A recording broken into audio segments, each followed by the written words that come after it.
All right, well, welcome. I'm so excited to see so many people that are interested in the middle school for next year. Um, I'm Emily McAllister. I'm the middle school director, and I'm also the 7th and 8th grade language arts teacher. I used to be the 6th through 8th grade language arts teacher, so I spend a lot of time with the middle schoolers, and I, teach. Even now, I have 6th grade for an elective, so I teach them for all 3 years at TDS, and know them in the middle school very well. So I'm going to go through sort of an overview of the middle school, and then we should have lots of time for any questions that you guys have. And we also have Mr. Norian here, who is a former middle school teacher and frequently teaches middle school classes and runs a middle school club. And so, very involved in the middle school in addition to being our wonderful head of school. So I want to talk about the middle school day and just kind of go through a sample schedule for you guys so you get a feel for how it works, because obviously it's very different from elementary school. So the students start every day in advisory, which is sort of like our homeroom period.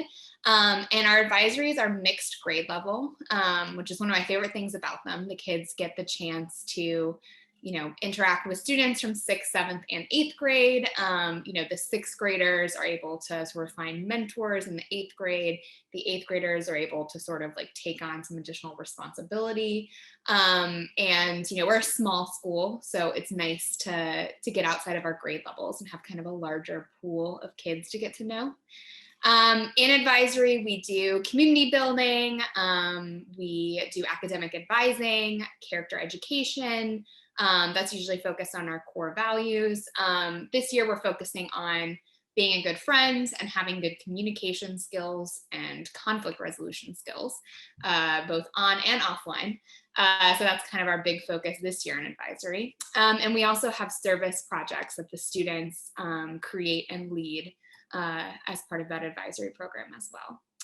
After that, we go into our academic period. So you can kind of see on here, this is a sample 6th grade schedule. So Spanish, math, language arts, social studies, science. We try to have our academic classes sort of happen before lunch for our 6th graders. We find that tends to work out best for them in terms of, maintaining focus and, being able to put their best foot forward. And so we'll have those academic classes in sort of that first part of the day. But as you probably noticed looking at that schedule, we also have a lot of breaks throughout the day for them. So we have a morning recess where the kids, get to be kids. We have a playground, basketball court, Gaga pit, 4 square, they have the whole run of sort of the playground area. And a lot of them, want to sit and socialize. Obviously, these pictures are pre-COVID. We're a little bit more spaced and masked at this point in our socialization. But, they're able to socialize, run around, right now at snack. Again, they're masked up and socially distancing, but they're still, we've got a basketball game going on, usually 2 Gaga games going on. There's like some kids that take over the picnic tables and play Magic the Gathering every day. So nice recess period for them then. And then we also have a 30-minute lunch that comes at the end of those 5 academic periods. And that, usually kids eat for the first 10 to 15 minutes, and then it's right back to that, playground area for them. So another good break there. At the end of their day, we also have, PE and arts at the end of the day. So the kids have PE every single day, which again, we want the kids to be able to be kids, socialize, run around, get their energy out. So we maintain that PE period every day. And they also get to choose, they also have their elective. So in 6th grade, it's a little bit more restrictive in terms of what electives they get, just as we're sort of giving them all the tools they need to succeed in middle school. So for their electives, we have emotional health, executive functioning skills, very crucial for 6th graders. We also have the opportunity to try out a performing art. This year, the 6th graders were a little bit restricted in that. Since they're not able to be vaccinated yet, we've tried to limit some of that. They're pooling them with the 7th and 8th graders for a bunch of activities. So this year they basically got to choose. They have a semester of music and a semester of art, so that they get some of those arts classes in, even if they can't be in our choral and chimes ensembles and drama. So they have that, and then they also have a technology class where we work on digital citizenship, typing, computer skills with our Google Suite, and then they have a writing elective with me as well. Now, when they get to 7th and 8th grade, they get a ton more choices. So they get to choose, again, that performing art or arts class that we talked about. So, we have a painting class, we have a mixed media art class, we have a chimes ensemble, which is like, if you've ever seen a handbell choir play, that's what that is. But it's a good opportunity to learn to play as part of a musical ensemble and learn to read music. We also have a chorus, and then we have a drama group as well. And then they also get to choose an additional elective, which varies from year to year, but we have a ton of options. So this year we have Latin and classical mythology, film editing, video game design, Model UN, debate and law, yearbook, economics, outdoor games. Pretty sure I'm still missing a couple, but it's usually a pretty big list that they get to choose from, and that can change from year to year. So there's frequently other classes that they might not have had the opportunity to take in 7th grade that show up in 8th grade. We also have, I mentioned PE, but just to add on to that, we have a robust athletics program. We really focus on building their teamwork and sportsmanship skills in addition to their sport specific skills. But we run 3 seasons of sports each year. Currently, we are in our fall sports season, so we have volleyball, soccer, and cross country. But as the year goes on, we'll have more sports: basketball, baseball, ultimate frisbee, golf, tennis. Just kind of depends on their interest in the sports each year. Now, we also have a number of clubs and extracurricular activities. So we have a science Olympiad team that's, you can see in our picture, they've gone to the state championship multiple times. They tend to win a lot of individual medals. The kids have a really good time doing that. And they can start that in 6th grade as a club and then continue it either as a club or as one of their electives. We also have an Odyssey of the Mind team. I always have a really hard time describing Odyssey of the Mind to people, because if you've never seen an Odyssey of the Mind competition, it's hard to kind of envision. But basically, it's a creative problem solving competition. So the kids are given some kind of problem to come up with a solution to, and the solutions can vary from everything to like designing a vehicle that's going to be self-propelled to putting on some kind of skit.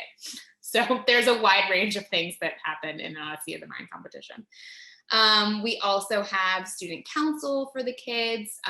We have math counts that Mr. Nori runs, which is a math competition club. We have a Battle of the Books middle school team that we're trying to get started this year. We have just a lot of things. The kids come up with their own clubs too. So I've had some kids submit proposals to me this year for a TDS news club, where they want to film a news program for this middle school, and also a Magic the Gathering club. We've had Dungeons and Dragons clubs. We've had all kinds of student generated clubs. And then we also have student affinity groups. We have a Students of Color affinity group and a Gender and Sexuality Alliance affinity group. So we also have those for the kids as well. All right, I know that was a lot of extracurriculars and clubs and whatnot. Okay, so one more thing that I wanted to mention, and this is sort of like fingers crossed mention, but prior to 2020, one of my favorite things about the middle school was the number of field trips and off-campus activities we were able to do. The benefit of a small school is that I can load all the kids up on a bus, and we can go take advantage of all the wonderful opportunities that we have in the Triangle. So that would be everything from community building field trips where, you know, we've gone to do team building, like low ropes courses. We've gone to rock climbing gyms. We've taken them to Bulls games. So, you know, those kind of fun community building activities, to, you know, taking advantage of all the great art museums around here, taking them on trips to, you know, science labs at Duke where they can kind of see science in action, you know, taking them to all the museums. There's just a ton of opportunities.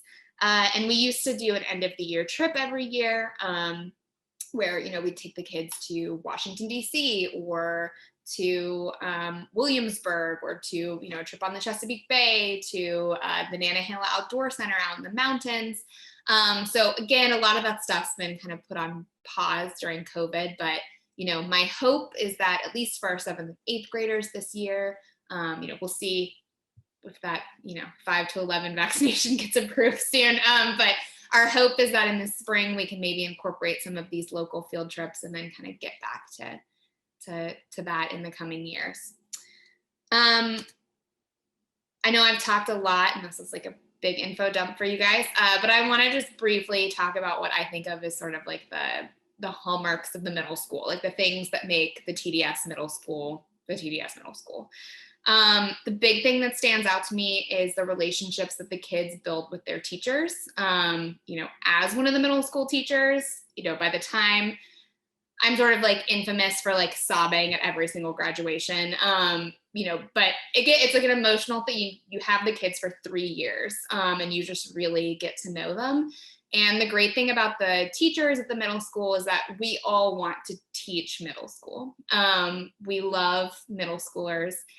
You know, a lot of times when I tell people I teach middle school, they're like, why? Like, that sounds horrible. And I'm like, no, they're great. Like, they still are super curious and excited to learn and excited to like build a relationship with you, but they're also just becoming their own person, and kind of figuring out the world and, you know, figuring out who they're going to be. So it's just a really great time. And I think all of the teachers in the middle school have that same feeling about middle schoolers. You know, they can be tough sometimes. There's a lot going on in their heads, but, you know, they can also be really great. You know, we also know that along with that great energy they have, that we need to help support them, you know, grow into a great student and great person. So that's why we really focus on things like executive functioning skills. We talk a lot about having a growth mindset and constantly, you know, trying to improve. And we also give them a lot of time to have fun, right? We want them to play. We want them to socialize. We want them to go on field trips. We want them to have great experiences. You know, one thing I really miss from, you know, pre-2020 was we used to have a middle school lounge with like foosball tables and ping pong tables and darts, magnetic darts, not, you know, darts. And the kids would just have a great time with this extra hangout space. So, you know, hopeful that that can come back soon, but because we want them to enjoy being kids. And my last kind of thing that I think of when I think of, you know, why the TDS middle school is our graduating class, right? Again, cry at every graduation. Every class of 8th graders seems to be more wonderful than the last. But we, you know, when we get to the end of those 3 years, I just usually have this group of academically prepared, definitely. They always tell me 9th grade is easy for them, but very resilient and confident kids. You know, we frequently have said, like, we graduate the most confident weirdos you could possibly imagine. And what we mean by that is, you know, they're not self-conscious. Like, you know, you think of a 13-year-old and you often think of that kind of like social anxiety and self-consciousness. And while I can't promise we can totally get rid of that, because that's sort of the state of being a 13-year-old, in general, our kids tend to be much more kind of secure and confident and happy with being themselves, than I've seen in other middle schools that I've worked at. So that's sort of my, you know, that's the thing that makes me, you know, never want to leave TDS, because I just love seeing that year after year. All right, so that's the end of my hopefully not too long and overwhelming spiel. So now, you know, if you guys have questions, you can, you know, raise your hand, unmute, and ask in the chat, whatever you are most comfortable with.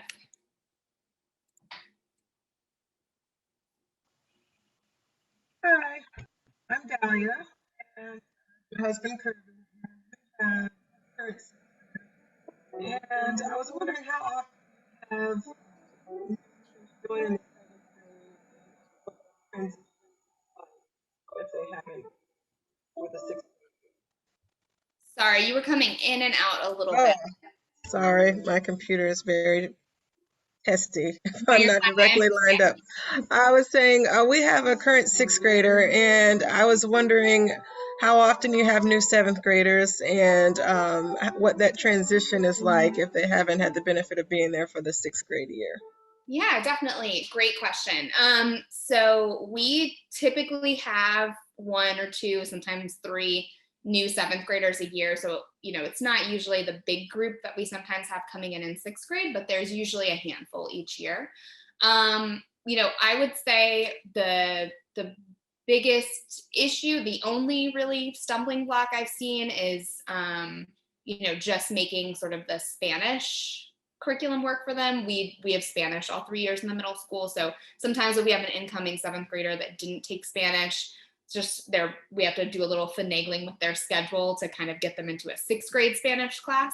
But except for that, issue, which we usually can make happen. I had a seventh grader come in this year and he's in sixth grade Spanish, no problem. Other than that, I feel like they tend to transition pretty well. Like I said, it's a small class. The kids have, they tend to be very welcoming. And, one benefit of it being a small school is they get really excited when there's new kids. They're like, oh, a new person that I don't already know, like that, I can kind of welcome in. So we typically see them transition pretty well. Emily, I'm just been trying to keep up with the chat. So one question was approximately how many students are there in sixth grade? Our model calls for 32 per grade in the middle school. It will likely be more than that next year by a few, just based on what enrollment is looking like. And so we'll respond accordingly to make sure that we have the staffing for that. But I would say it will be in the 30s next year. And then I have a question about describing the partnership with the Hill Center. So the Hill Learning Center is just a couple miles away. And if you don't know, that's a school that meets the needs of students with learning differences, and they are a half-time 3 hours a day program. So we do have some Hill students at TDS. They go to Hill in the morning. We provide transportation. It's usually a small number. So we provide transportation at 11 o'clock and bring them to TDS, and then they complete their academic day at TDS.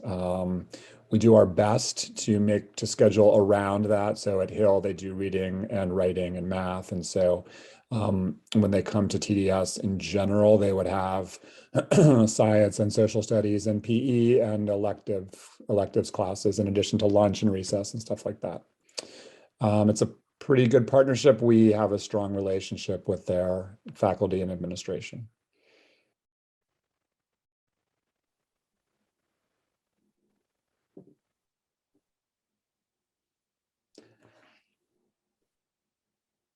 Other questions out there? You're welcome.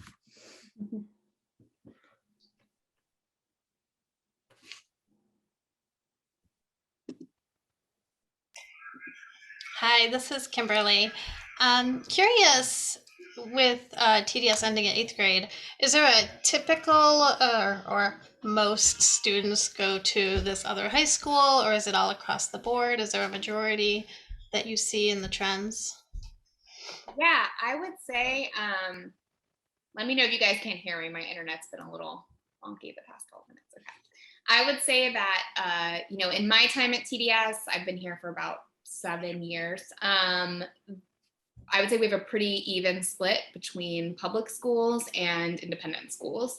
So that would mean that usually it's at least half of the kids are going to public school, and that's typically like Riverside. We have a lot of kids go to their engineering program. Jordan, we have a lot of kids go there every year. We always have a couple Chapel Hill kids that are, heading back to go to Carborough High School or East Chapel Hill. So I would say those probably make up the largest numbers. After that, I would say the most popular school by number, just number of kids that have gone there, it would be DA, Durham Academy. So we have, we have a pretty steady, 2 or 3 kids going there every year from TDS. And then, from there, it's kind of a scattering. So, we'll have a few that go to Raleigh for, Cardinal Gibbons. We have a lot that go to charter schools like Research Triangle High School, River Academy, a couple go to Woods Charter down in Chatham, a couple will go to other private schools like Cary Academy or Trinity. So it really varies, but I would say probably the largest numbers would be, Jordan, Riverside, and then followed up by DA. Thank you. I was curious to hear you actually say Woods Charter will be down south there next year. And so it's good to hear there is some commuting going on with potential carpooling, perhaps. Yeah, I would say since it's a little, it's a bit of a trek out for our families that live, closer to TDS. So I wouldn't say it's one of the most popular ones, but there's definitely been a handful over the past few years. I know I have a couple kids who are entering the lottery for it this year.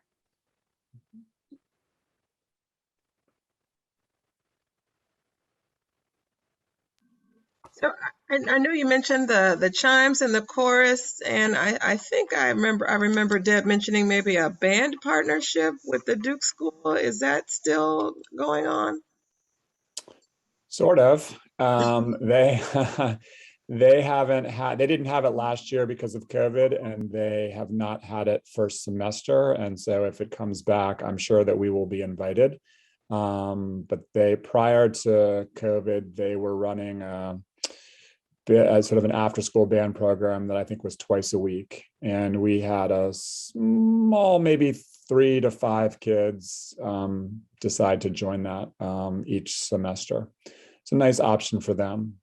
I would say we are moving in the direction of being able to have a band program, although I make no promises. We are actually engaging in a strategic planning process right now. And I think one of the things that's going to come out of that is a deepening commitment to the performing arts. And we'll see kind of what shape that takes. I think do a pretty impressive amount right now, just given our size, but we've gotten a little bit bigger sort of in the lower grades. And so I think it probably makes more sense now to be able to start something like a band program. But I'm hoping that Duke School kicks it back up again in the second semester. I know we have a couple of kids who are itching to get back there.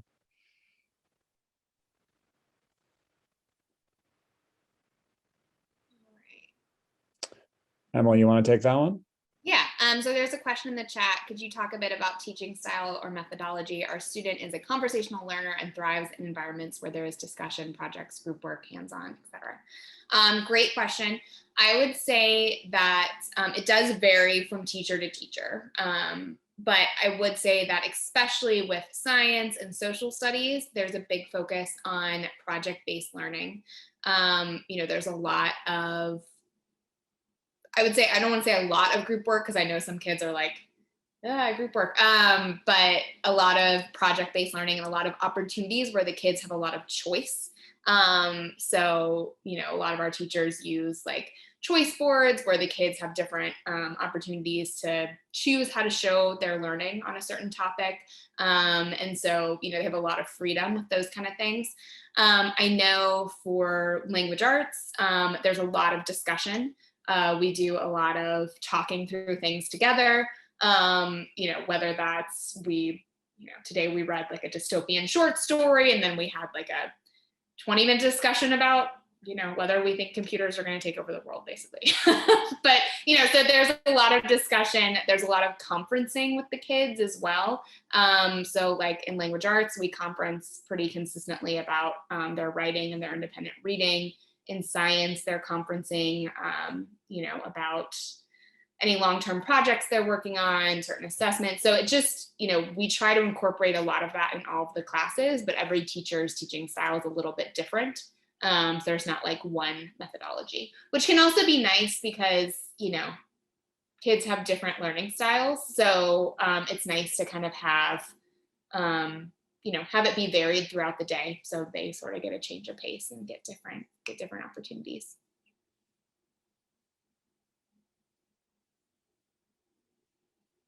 How much do the kids get outside every day? Good question.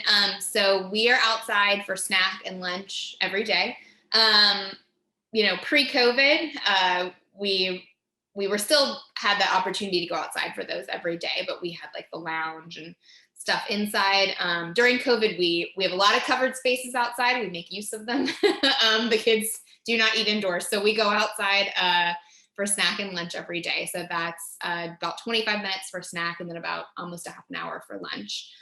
They also have PE every day, which is more often than not outside. And that's for a 45-minute period. We also have an outdoor classroom in the middle school that we try to make use of, especially like with science labs and whatnot. The teachers like to have the kids use the outdoor classroom so they can do some of the messier things outside. So we have that as well. But yeah, we want them outside running around.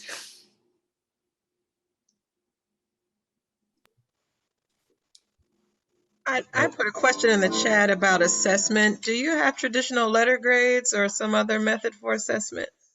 Yeah, so great question. We are a traditional school, so we're not, I know a lot of schools have gone to no grades, but we do have sort of what you would think of as traditional grades. The one thing I would say is we don't give letter grades, we give a percentage. We really try to push the kids away from like, oh, I got an 89, so I'm a B student and I'm gonna feel bad. And I got a 90, so I'm an A student and I'm gonna feel good, because that's, we want them to focus on like whether they've reached proficiency with the topics, and we really want them to focus on growth. So like I said, we don't assign letter grades to it, but they'll still get a percentage.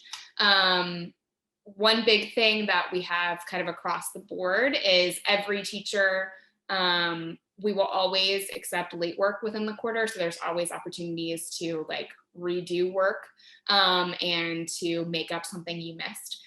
And we also all have an opportunity for some kind of revision or retesting built within our curriculum. So like in language arts, you really see that kind of growth revision process in our writing. So for every single essay a kid writes 6th through 8th grade, or essay, narrative, short story, whatever it is, research project, they, go through several rounds of like conferencing with the teachers and, getting comments and feedback from the teachers and whatnot. But then even after they've turned it in, and I like kind of, me and the 6th grade teacher kind of formally grade it and give it back to them, they then get to do another round of revisions to earn those points back. And you'll see similar structures in like, Spanish. They can do re-quizzes on any of their, mid-unit assessments with Senior Dowd, our Spanish teacher, where he's working with them on what they got wrong and they're getting to retake it with him. You'll see the same kind of things in math with their tests, science with their tests, social studies. They have a ton of opportunities. So yes, we are that like traditional graded school, but we really want them to focus on getting better and improving. So we have that sort of built in. All right, got a question in the chat. Are the computers available to use for IEP accommodations with text to speech and speech to text? Absolutely. One thing that our learning specialist likes to talk about is universal accommodations. So, if we are making our classrooms friendly for everyone, then everyone has access to, many of these accommodations. Not that we don't also have individualized accommodation plans, but, I know that with like our science teacher, for example, she does these presentations in this program called Pear Deck, and she does their assessments on those too. And every single slide in there or question on the test, if that's what it is, the kids have read aloud built into the program. I have read aloud like turned on. We'd have this vocabulary program, Membean. I have read aloud turned on for all the kids on that. So we have a lot of those things kind of built in automatically, just because, you know, it's like when we all benefit from having like, I don't want to call them ramps, the wheelchair accessible sidewalks, because, you know, if you're pushing a stroller or something, you know, universal accommodations help everyone. So we try to have those in place in addition to our accommodation plans. But yes, Read Aloud is offered in that format and through the individual plans.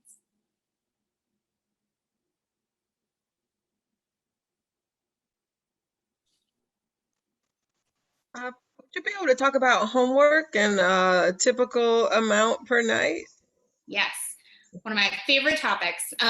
So people always get really nervous about middle school and homework. I think I've mentioned a few times letting kids be kids, and we try to have that reflected in our homework policy. So the middle school, for 6th grade, we limit the kids to 60 minutes of homework for the night. In 7th grade, it's 75. In 8th grade, it's 90. We do have a like 20 to 30 minute study hall at the end of the day, most days. So that also is, you know, if you have 60 minutes of homework and you have a 20-minute study hall, hopefully you're going home with just 40 minutes. So that is like a hard upper limit. So we tell the kids, like, if you're in 7th grade, this happened with some of my kids last night. You're in 7th grade, 75 minutes means 15 minutes a subject. So if you have been working on something and you are past that 15 minutes and you know, like, I'm not getting this done, we say, like, stop, email the teacher, let us know, totally fine. You will not be penalized, right? We really take that limit seriously. So like last night, a couple of my 7th graders got stuck on their homework that they were doing, and they emailed me and was like, hey, Ms. McAllister, I've been working for, you know, 18 minutes, I'm not done, I'm gonna stop. And they know that that is okay, and that is a thing that they are allowed to do. And I will tell them, you know, if you think you're going to struggle with this, or if you're working on like a writing assignment or something where, you know, there's no clear endpoint, set a timer, cut it off, let me know. So we take that really seriously. We want them to have extracurriculars, and we want them to have fun. We want them to read. We want them to hang out with their family. Okay, average teacher tenure at TDS. I can speak to the middle school, but Doug, I don't know if you wanted to speak more generally. You go first. Okay. I would say a long time. I've only been here for 7 years, but the staff that we have now is very committed to the middle school. We do live, the Triangle is an area where there's a lot of people kind of coming in and out, right? So a lot of spouses doing, you know, doctoral programs, things like that. So some of that's a little bit inevitable, but for the most part, we're sort of settled. One of the middle school teachers likes to say that this is the school he's married to. And, you know, I can say that I feel very much the same way. And, you know, there's our math teacher. She's been there for, I think, about as long as Mr. Nori. I don't see her leaving anytime soon. A lot of our teachers have students in the lower school. So I'm just like, a lot of them at this point, our science teacher, our Spanish teacher, our, you know, we just got a lot of kids coming up, our math specialist and one of our advisors. So there's a lot of faculty kids coming through TDS too, which is really exciting. Yeah, I mean, there's obviously a range school-wide from, you know, year 1 to year 27. I think I mentioned this is my 9th year. And as far as the middle school faculty goes, I would say close to half of the faculty have been there for that long, or in that sort of 6 to 9 year range. We have added a couple of teachers in the middle school over the past 2 years, 2 to 3 years, but those haven't, in most cases, those haven't been replacing anyone. Those have just been adding. We've added a learning specialist. We've added a part-time Spanish teacher who's also our diversity, equity, inclusion director. So, you know, the additions, the younger ones, not younger, but the newer to TDS ones are the result of additional people as opposed to someone leaving. And I credit Emily with affecting sort of the right culture in the middle school where people want to be there. And our kids have a lot to do with that as well. You know, just getting back to the homework question is a super interesting question. You know, you can read homework regulations anywhere. and I was always one of those teachers over the years that like was sort of the offending teacher, but Emily was the one who actually came and did the math and told the sixth grade teachers, if they're supposed to have an hour of homework in sixth grade, then each one of you has 12 minutes. And that, 60 divided by 5 is in fact 12. And so that was like a revelation for people. And now it means that sixth graders actually have an hour of homework. And like she said, they get 20 minutes of it done during the day. So I think we're in a good place. I judge that by the amount of parental and student angst there is about homework. And I would say it's very, very low, which is a good thing. Our goal is not to kill childhood. Yeah. And we also, each group of kids is different. So I also encourage teachers at the beginning of the year to survey their kids and make sure that the homework is taking the amount of time they think it's going to take. So we try to be really mindful of that. How many students in a typical class? We have 16 students in most of our classes. That's sort of a cap, right? Our goal is to have 32 students per grade level, which is pretty much what we're at. The middle school is just about full. And we split those into 2 sections. And, those are usually 16 or 17 at kind of the upper limits. We have some that are smaller, right? We have our current 7th graders, their math class is split into 3 sections, which affects some of their other classes just because of how sort of the math sorted out. We've ended up, we try to be very flexible with our math tracking. So, like this year with our 8th graders, we saw the need to create an additional math class to provide some extra support. So there's a smaller section for that. So it depends on the class, but, usually capping out at about 16 or 17.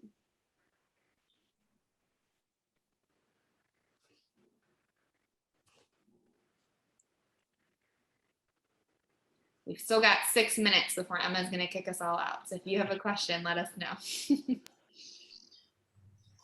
I have one. It may not be super important. I'm glad to hear you still have clubs and electives. And I was curious if you could maybe share some stories about some of the drama programs that have happened. Yeah, so drama's super fun. The kids they only put on 1 play a year. And for most of the year, they're usually doing a lot of improv, playing games. And then in the spring, they really dig into, learning their lines for their spring production. So it's always fun to like poke your head into drama in the fall because they're usually playing some kind of like yes and improv game, which is just like absolutely great to watch middle schoolers do. But they usually put on a like 45-minute production in the spring. So it just, the plays vary widely from year to year. They tend to go for sort of a more like comic play. And it's very student generated and student centered. It's never a play you've ever heard of, and it's always hilarious, and it's very sort of like middle school humor. Yeah. But yeah, the whole middle school goes to the production, and then they put on another one for the parents.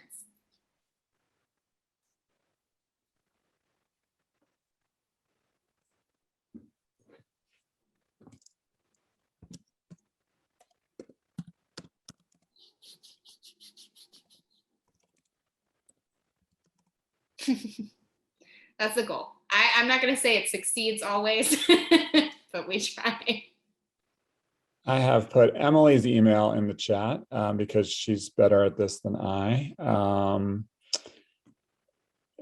let's answer this question about the requirements for admission, and then rather than being interrupted mid-sentence, we can let everyone get on with their night, but know that we're ready and able to answer more questions.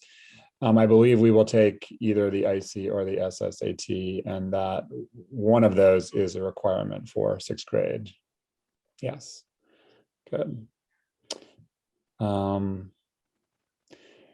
So thanks everyone for being with us. I guess we can stick around for a minute or two before we unceremoniously get